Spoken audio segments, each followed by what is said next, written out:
Welcome back to my channel. Today I will show you how I cook my pork adobo na tuyo. For this recipe, we will need black peppercorns, soy sauce, and white vinegar for marinade. We will also need sriracha, dark soy sauce, balsamic vinegar, paprika, and sea salt. Of course, the dried laurel leaf, garlic, and our star pork belly. For marinade, mix together 2 cups of soy sauce, 1 cup of vinegar, and freshly crushed whole peppercorns. Marinate this for 6 hours to overnight. Then remove from marinade and drain well.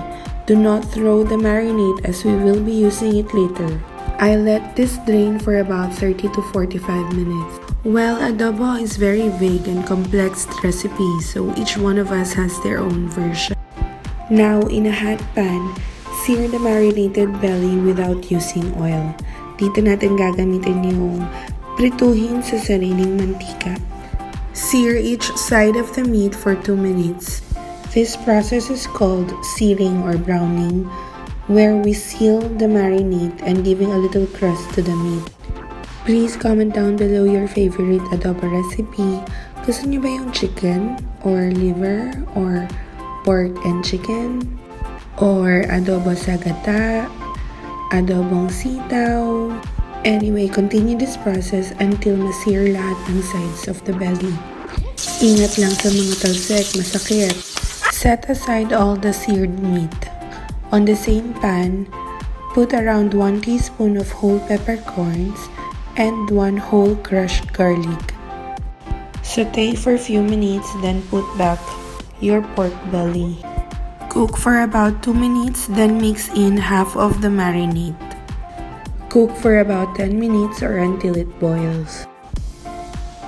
Now you can add in a few dash of paprika, 1 teaspoon of dark soy sauce, and 1 teaspoon of apple cider vinegar. Adding dark soy sauce is totally optional. I just added a few drops just to put an emphasis on the color of adobo, which is dark brown.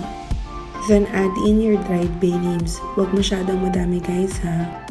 Lastly, I added 1 teaspoon of brown sugar just to balance everything. Continue to simmer for about 30 minutes or just until the meat is fork tender. Now I added a perfectly boiled egg on the side para classic na classic.